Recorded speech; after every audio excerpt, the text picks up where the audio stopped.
want you to turn to page 38, if you will. I think I want to be here. No, I don't. I want to be here. Okay, page 38.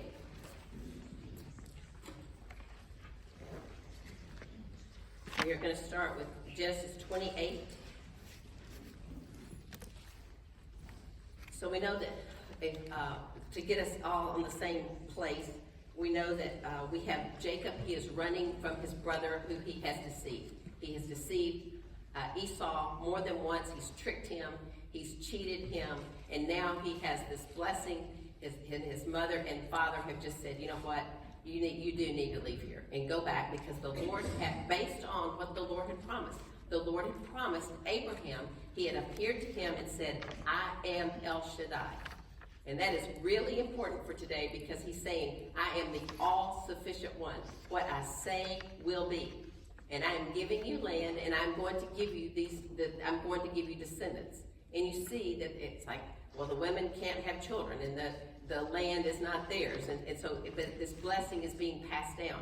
And they are going to become, we are in the middle of the foundation of what God is doing to help us understand the rest of all the scriptures, even to the book of Revelation. This is foundational, because you have the forefathers. He says, he appears in the New Testament. I am the God of Abraham, Isaac, Jacob. He's saying, these are the people I made this covenant with, this foundation of faith that you are now walking in. So we have Jacob is now leaving, but he has the blessing. Isn't it interesting? I'm going to give you this land, and this land of Canaan. Now, don't marry these people here, but go somewhere else. So he has no wife, he has no descendants, and he is running because of the faultiness of his own character.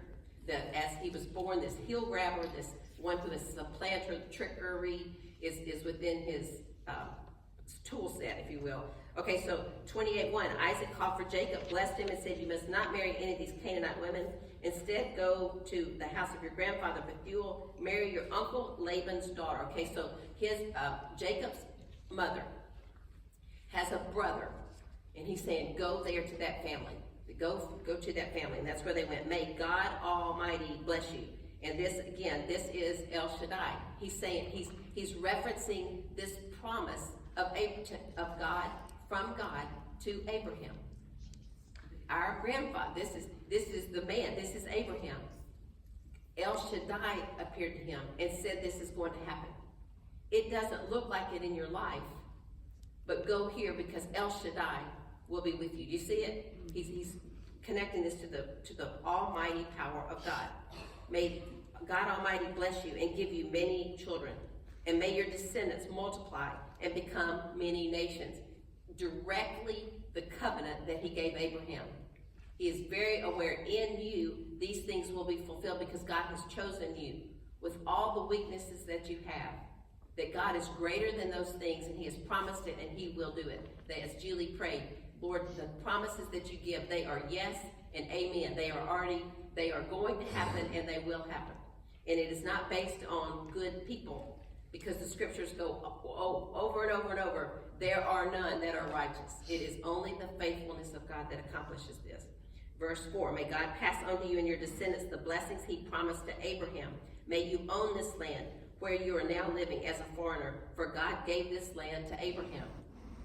So Isaac sent Jacob away, and he went to Paddan Aram to stay with his uncle Laban, his mother's brother, the son of Bethuel, the Aramean. Can you imagine? I can't even find some places in Jackson in my car. And I've lived here almost my whole life.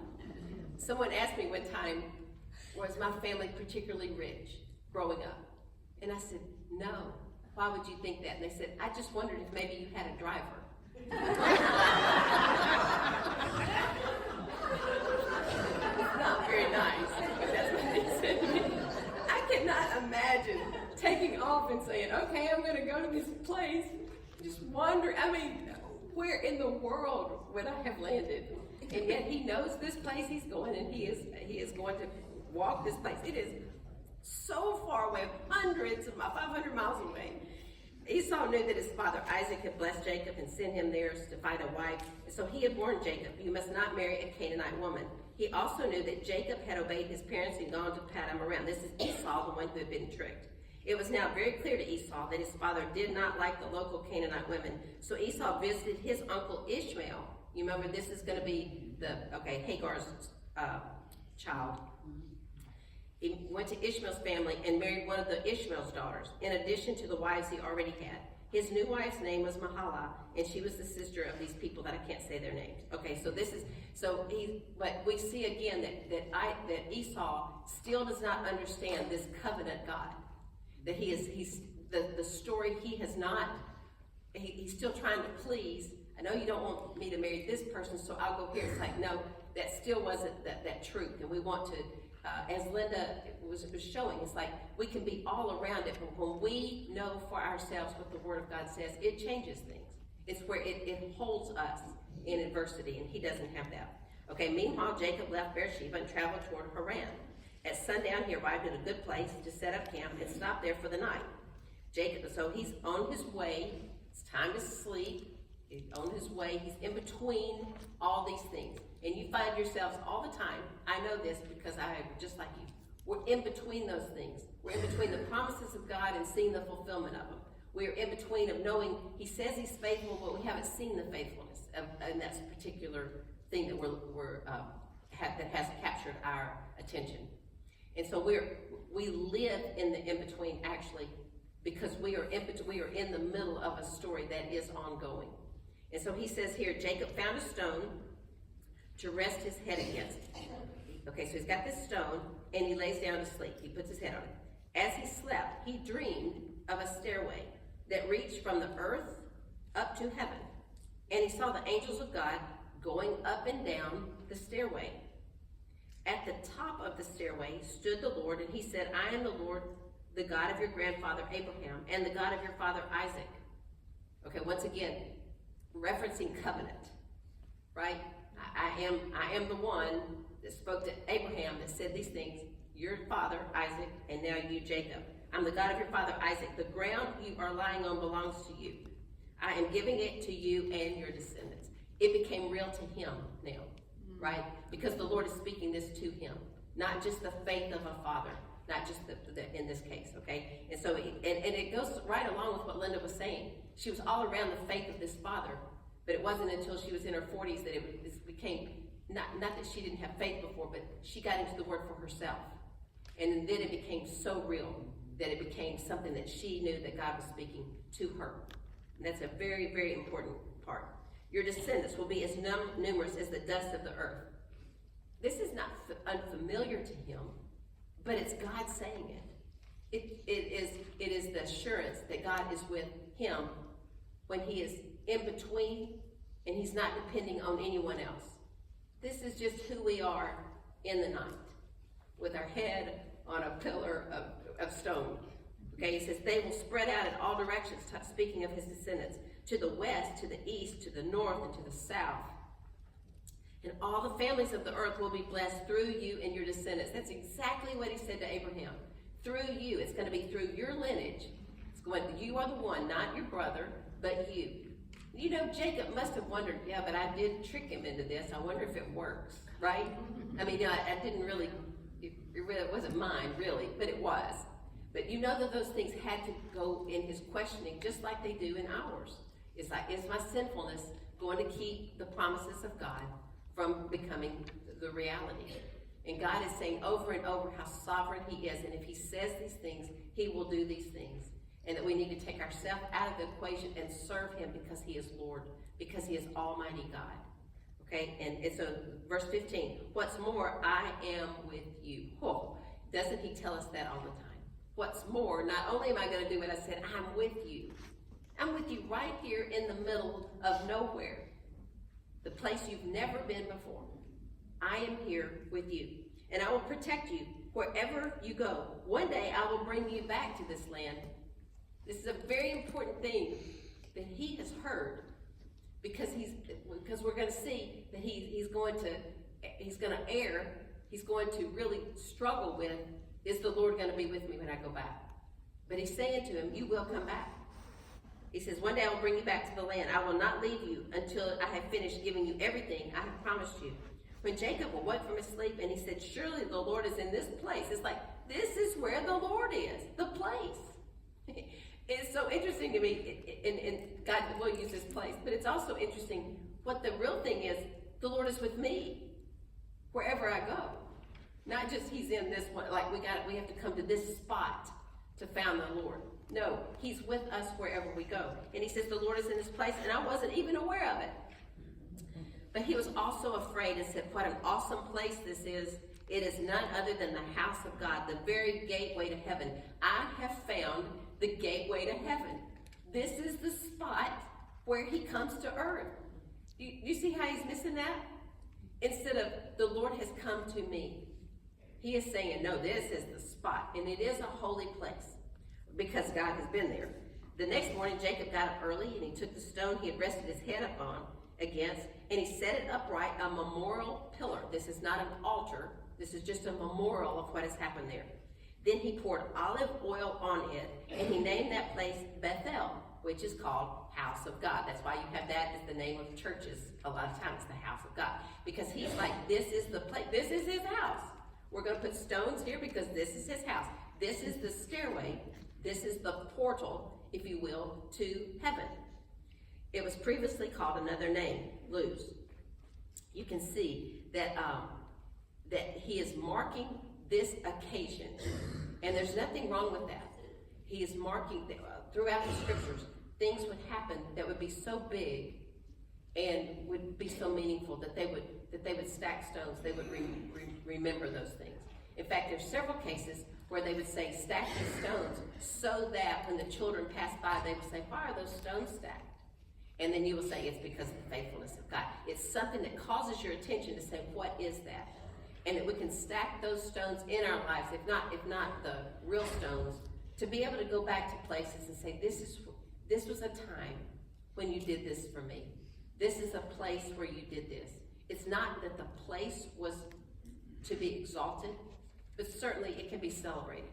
But it is the Lord was in that place with you, because and made himself so evident. So he says, then Jacob made this vow. And you can see once again, he does not understand. His understanding is very, very small. Maybe even his faith, very, very small. Jacob made this vow. Okay, if God will indeed be with me and protect me on this journey, which he said he would, but he's saying, if he will, and if he will provide me with food and clothing, because he doesn't have his closet with him, right? Okay. And if I return safely to my father's house, then the Lord will certainly be my God. Then I'll worship him. If he does what he says, and he does all this for me, then he's worthy of my worship. And God is going to grow Jacob. So when we start feeling sorry for him in a little while, we will. We need to remember God is working something in him. He is working things out of him, and he is working things into him. That we would be transformed to the character of God is a gift. It is what God is after in our lives, that we would look like him. Verse 22, this memorial pillar I have set up will become a place for worshiping God, and I will present to God a tenth of everything he gives me. You know, Abraham gave a tenth to Melchizedek.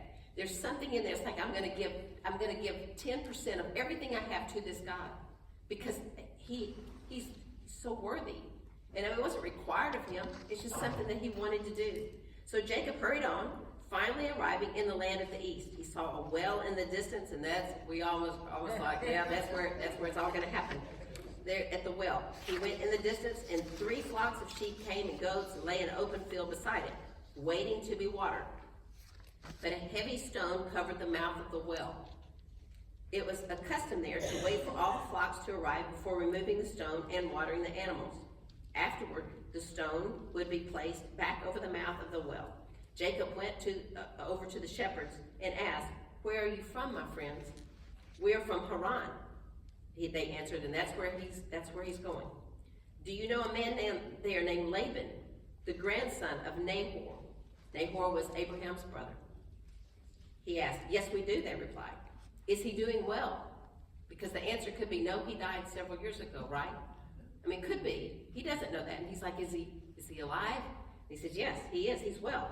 Look here. Here comes his daughter Rachel with the flock right now. I mean, you have to see, this is in here. And it is said like that because you can see the hand of God. But it looks it looks like, what a coincidence. Here's the one person that is God is going to fulfill in your life the promises that he's made.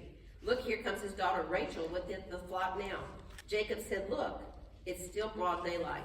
Too early to round up the animals. Why don't you water the sheep and goats so they can get back out to pasture? We can't water the animals until all the flocks have arrived, they replied. Then the shepherds moved the stone from the mouth of the well, and we water all the sheep and goats. Okay, when I was reading this, it's like, okay, I had to go to a commentary. It's like, why are we talking so much about this stone, and they have to move this stone, they can't move this stone for the well, because all the sheep are here, and then we move it, and then we move it back.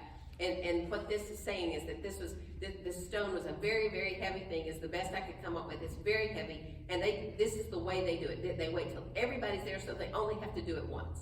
It's a very heavy stone. They wait, and so all the sheep, everybody has their water, everything's fulfilled, and then they put this back. And so this is going to matter because it causes a great gathering, okay? And so he says, we can't water these animals. But Jacob was still talking with them. Verse 9, when Rachel arrived with her father's flocks, for she was a shepherd. Have you ever seen that before? Rachel was the shepherd. She's coming with all these sheep, and they're coming to this well to get the water. And because Rachel was his cousin, the daughter of Laban, his mother's brother, and because the sheep and goats belonged to his uncle Laban, Jacob went over to the well and he moved the stone. It's like, it's heavy, but I can do it. I mean, it's like, I'm not gonna wait for all this. I can do this. It's the idea that I could glean from the commentaries. He removed the stone from the mouth and he watered his uncle's flock. Then Jacob kissed Rachel and he wept aloud. The idea is not this. I don't believe that this is like a passionate kiss. I don't think he's saying, yeah, you are the woman. I don't think that's what he's saying. I think this is because in just a minute we're going to see where he meets Laban and he kisses him. I think it is a greeting type thing, but it is certainly a familiar. He's not kissing all these other shepherds. The people are showing up. But this is something that it is a mutual, maybe like we would kiss, if a customary thing, but that we would care as part of a hug. And so this is what but then he weeps aloud. So we see from this right here, this has been building in him. This is not something that you say, oh, Laban's still alive? Huh, you're beautiful. Hey, I can move this stone. Let's get this water. And you weep aloud. That is not a story. That is not how that went. This is something that is like, Lord, are you doing this? Am I on the right path? Laban is alive. Man, you are something. Are you Laban's daughter who is at this well, just like it was with Isaac's wife, his mom? Is this that?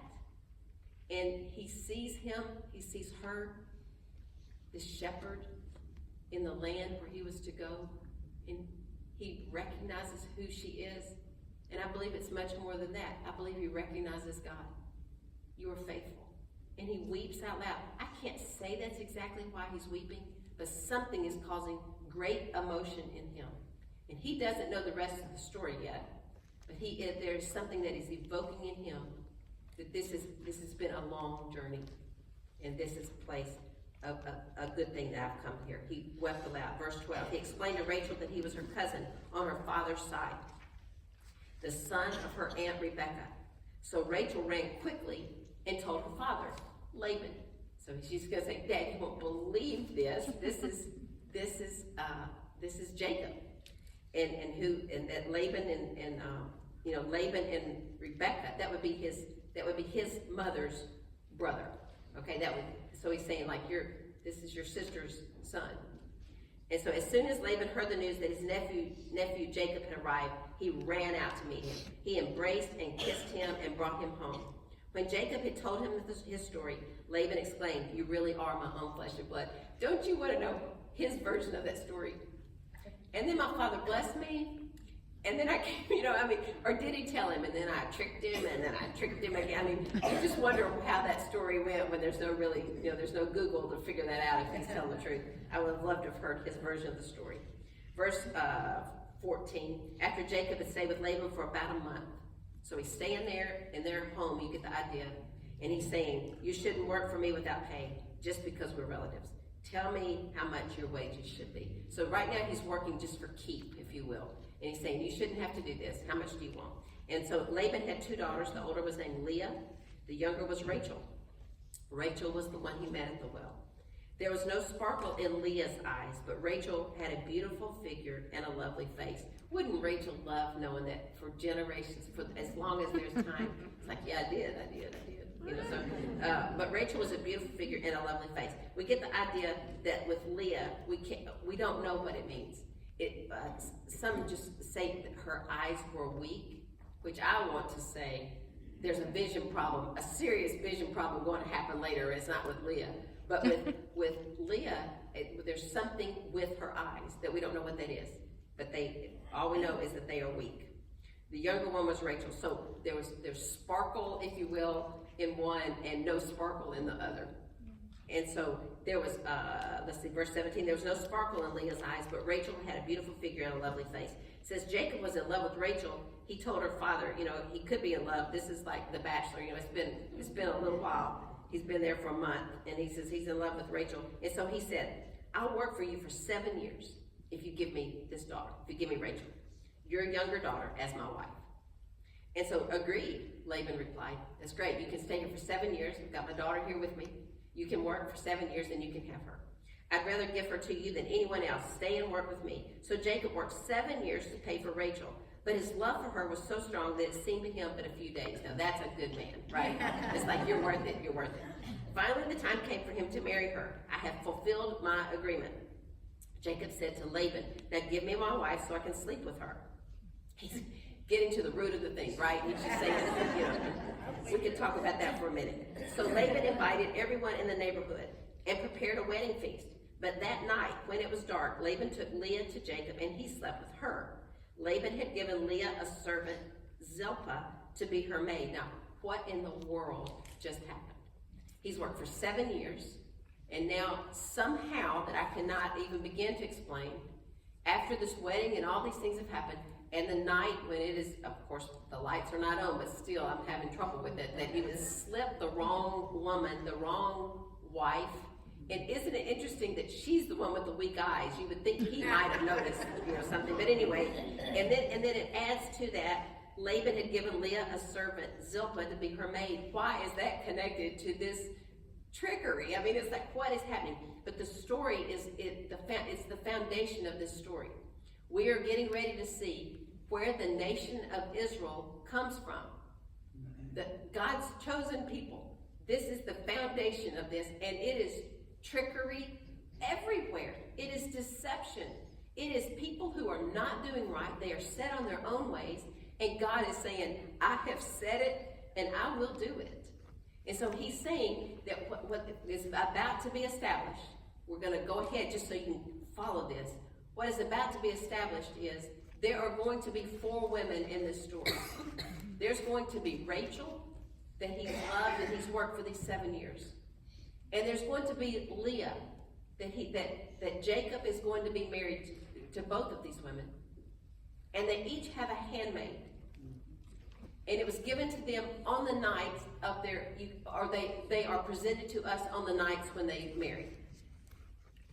And from these 4 women, the 12 sons of Israel, because Jacob's name will be changed later to Israel. But right now, they are going to be the 12 sons of Jacob from these 4 women. So the story is so complex, and it's like, why are we talking about this? That the man slipped her, the wrong woman, and all these things. It is foundational, and it is to show, I believe, the unfaithfulness of God right beside the faithfulness of God, which is what causes us to bow our knees. It's what causes us to say, you alone are God. You are Almighty. You are El Shaddai. I am not the one. You are the one. There's only one worthy. Only one worthy. One in our lives that we bow our knee to and say, I will do what you say. With your grace, and evidently there's a lot of wiggle room.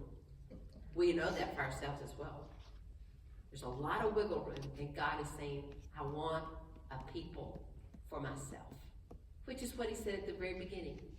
That we're going to create these people, and he's going to send Jesus to the world so that we may be with him. He's creating a people to be with him. And it is going to be of these 12 tribes of Israel, because each one of these sons are going to have so many children. All these descendants will spread out. These 12 tribes. And even in the book of Revelation, it talks about these 12 pillars in heaven. And they're named after the 12 sons. In heaven, they get honor. Is it really their honor? Or is it the faithfulness of God? Is it not the faithfulness of God in the midst of unfaithful people? Yes. That God will build the foundation of who he is, that will break our strong will. It will cause us to no longer be stiff-necked and say, no, I'm going to do it my way, but to say, you know what, my way is not going to get it. Lord, your way. You are the way. And in all these people. So I want you to see, this is how the nation of Israel is going to be formed. Verse 25, but when Jacob woke up in the morning, it was Leah. What have you done to me? Jacob raged at Laban. What do you think Esau would have said at this point? Yeah, like, you got it, you know how it feels. I worked 7 years for Rachel. Why have you tricked me? What a great thing to put in Jacob, to make him truly sorrowful for what he's done, because he feels it on that other side now. Yeah.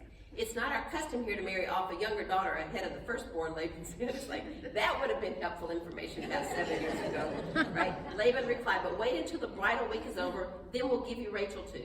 So 1 week you're going to have to wait, and you'll have Rachel. Okay, so you're going to have 1 week with Leah, and then we're going to add to you another wife. And then he says, provided you promise to work another 7 years for me. Okay, so it's going to be 14 years that he's going to be there.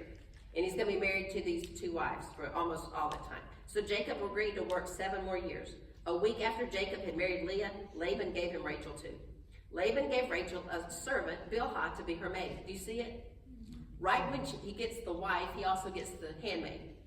And so we have that. That's where the 4 women come from that are that Jacob has access to, because it was also like in the day, it was like a surrogate. You could have a child by this handmaid, but it would belong to the wife, if you will. Okay, so Jacob slept with Rachel too, and he loved her much more than Leah. He then stayed to work for Laban the additional 7 years. Well, for those of you who are compassionate, it kills you, right? It's like, Leah just got in the midst. She got tied up in something that she had nothing to do with. And it didn't go well for her. Now, I mean, it's like, yeah, are you married? Yeah. Well, how'd that happen? How'd y'all meet? Well, it was really dark, you know what I mean? and all these things, I mean, it's like, not meet, but how did you get married, you know? Meet to be married. And there's this one wife that he loves so much. And just about, this is not just my opinion, but as I read through things, it was up. I didn't read many, I only read 2 about this verse. But both commentaries said the same thing. It said that this is also showing where God goes to the marginalized. He is, and the scriptures say in Ecclesiastes, which I love this verse, the race doesn't go to the swift. It's like, we are not in this world, it's like, oh, this person, oh, I take everything. We just want to applaud this person. And this person over here may not be those things. They may have, if you will, weak eyes. They may be the unloved, the ones that no one is seeking. And God is saying, I see you. He said it to Hagar. That's when he revealed himself. I am the God who sees. I see you. And he is going to be with this child. I have wanted to say, I would love to have a bumper sticker. Although it would reflect my children, and I don't want to do that. But I think it would be so cool to have a bumper sticker on my car that says, my children aren't all these things. You know, or they are not, in fact, somebody said, they wanted to put one on that said, my son's in prison. It's like, I know, yeah, I got it. But there are people in prison that their knees are bowing to the Lord. And there are people in the executives of very wealthy companies, and they are living for themselves. And at the end of the day, this is who is going to be with Christ. And we want to make sure that we will withdraw and say, it's okay where we are. Wherever we are, the race doesn't just go to the swift. It goes to the one that has the promises of God. And that we would feel so secure submitting our children, submitting our lives and the lives of those we love, spiritual children, all those people, our families, and the people that we come in contact with, we would submit them to the Lord and say, would you take them where they are? And would you give me eyes to see we are not far from just putting our head on a rock of stone in the middle of nowhere and saying, whoa, I have found a place where God dwells. I see angels going up and down here. This is the house of God, which we have become. We have become this house of God. That it is not at the end of the day. He doesn't say line up all those who did really well in school, who made a lot of money, who drove a fast car, if you will, who was the best athlete, who was the prettiest, all those things. It's not what it's based on. It is based on the love of God. Princes and paupers, sons and daughters. We all will bow down. We're going to bow down. And that is the game. That is the game, okay? Those are the rules of the game is what I'm trying to say. That's how life is played. Okay, will somebody help me with what verse I'm on? Okay, I see it, 31. I got it, 31, thank you. When the Lord saw that Leah was unloved, he enabled her to have children. So she's going to be the one that's going to have the children first. Okay, these are going to start the 12 tribes. But Rachel could not conceive. So Leah became pregnant and gave birth to a son. She named him Reuben. For, she says, the Lord has noticed my misery. Okay, this is from Leah. And his name actually means that he's noticed. He's noticed this misery. So she's saying, so this is not something we're just making up. Leah knows this is what God is doing. The Lord has seen me. The Lord has given me the child of the descendants. These people know the promises. They've got the covenant deal. They know the story. And Leah's like, I've got the firstborn. The firstborn of all the descendants that the Lord has promised. El Shaddai promised Abraham. So she's noticed my misery, and now my husband will love me. Well, that didn't go well. But anyway, that's what she believes. She soon became pregnant again and gave birth to another son. She named him Simeon. For she said, the Lord heard, that's what his name means, and I was unloved and has given me another son. It's about the Lord. The Lord is giving these things. He knows that I was unloved, and he's given me another son. He heard. Then she became pregnant a third time and gave birth to another son. He was named Levi. And that means attached. For she said, surely this time the husband will feel affection for me since I have given him 3 sons. Like he's going to like me now. And it is aware that God is doing this, but still wanting this love. That you can tell that she wants this. Once again, Leah became pregnant and gave birth to another son. This is the 4th one. She named him Judah. For she said, now I will praise the Lord. And she stopped having children. She did not stop completely having children, but for our study today, we're going to stop where she stopped, if you know what I mean. There's going to be more children born, and then we're going to pick back up with her to have more children. Okay, so just so when you leave, don't think she only had 4 children. She stopped having children at that point. And Judah is the lineage from which Jesus will come. So that came from Leah, the one who you could have said, oh, but I was unloved. But it is the one that God said, you are loved, and that she will praise. And it's so interesting to me because at that point, for this one, what the text has given us, it's not based on what is going to happen. It is based on praise to God. It no longer, God has used all these things to adjust his people and hopefully adjust us. So I want to go back to something. I can't tell what time it is. Can somebody help me? Oh, I see it. Thank you. Okay, I want to go back to something that is important, if you will, and we'll end here. It's so big, I wanted to end with it. It's so big, I can't find it. Okay, page 39. The first column, it is going to be Genesis 28:12.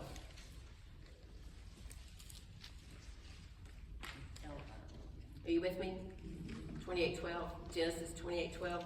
It's on page 39.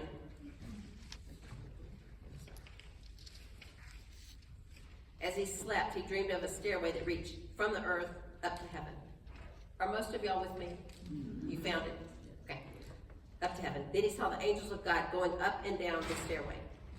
Okay, there is a wordplay. It's on your notes on page 1, the bottom of page 1, where it says the Bible Knowledge Commentary. And it says, there is a parallel structure in the original language that shows that Jacob's worship was a response to the vision. For example, head is repeated. Look at verse 13 in your Bibles. At the top of the stairway. That is literally the head of the stairway. Okay, so you have this ladder, and at the head is God. Okay? And it says the head is repeated, first for Jacob's head on the stone, and then for the top, literally head of the stairway, and then for the top of the pillar. It is a word that is repeating intentionally in the scriptures. The top of the stairway stood the Lord, and he said, I am the Lord, the God of your grandfather Abraham, the God of your father Isaac, and the ground you are lying on belongs to you. I'm giving it to you as your descendants. But he had his head there. Okay, and then we're going to see all the way over where on verse 18, the next morning Jacob got up very early, and he took the stone he'd rested his head against, and he set it upright. Put it where there was a head to it. Where he put his head, he puts this head there. A memorial pillar. And interesting, it became a pillar instead of what we all say, pillow. I got my pillar on my head. You know, it sounds a lot like in the South. Then he poured olive oil up over it and named that place Bethel. Okay, and it goes on to say that this stone literally stood up. He took the stone and he stood it up. And he's saying that there is one of the meanings of all this is, go back to verse 13. At the top of the stairway, at the head of the stairway, stood the Lord, and he is standing the pillar up. You see, the memorial is the standing up. This is the one who stood, the Lord stood. And he said, I am the Lord, the God of your grandfather Abraham, and the God of your father Isaac. The ground you are lying on belongs to you. I am giving it to you and your descendants. And then he makes these promises. Okay, so you hear, how many of you, when you were young, you sang, we are climbing Jacob's ladder? Is that a common, pretty common? That's only about half of you. Okay, but, well, now the rest of you pretend. You were not participating at first, right? Okay, but you can say, well, that ladder is actually Jesus. And I think we're like, is the ladder really Jesus? And it says that it's something that is certainly, we say that because he's connecting, something is connecting heaven to earth. And the one who connects us is Jesus. But it's so cool to me, and this is where I wanted to end. I want you to turn on your sheets to page 2, right before the questions. And this is so cool to me. The setting of this is Jesus is about to meet Nathaniel. And they're saying, I want you to meet this one. I think it's Jesus. I think he is the one. And in John 1:50, Jesus says, Nathaniel, do you believe this just because I had seen you under the fig tree? Jesus appeared to Nathaniel and said, oh, I know you are one, there's no guile in you. And he was like, how did you know that? And he says, oh, do you believe this just because I told you I had seen you under this fig tree? You will see greater things than this. In other words, you ain't seen nothing yet, is what he's saying to Nathaniel. And then he says, I tell you the truth, you will see heaven open and the angels of God going up and down on the Son of Man. Just like that ladder. It's on him. Jesus is that ladder. He is the one who has come to us that we say, surely the Lord is in this place. It goes on to say, going up and down on the Son of Man, the one who is the stairway between heaven and earth.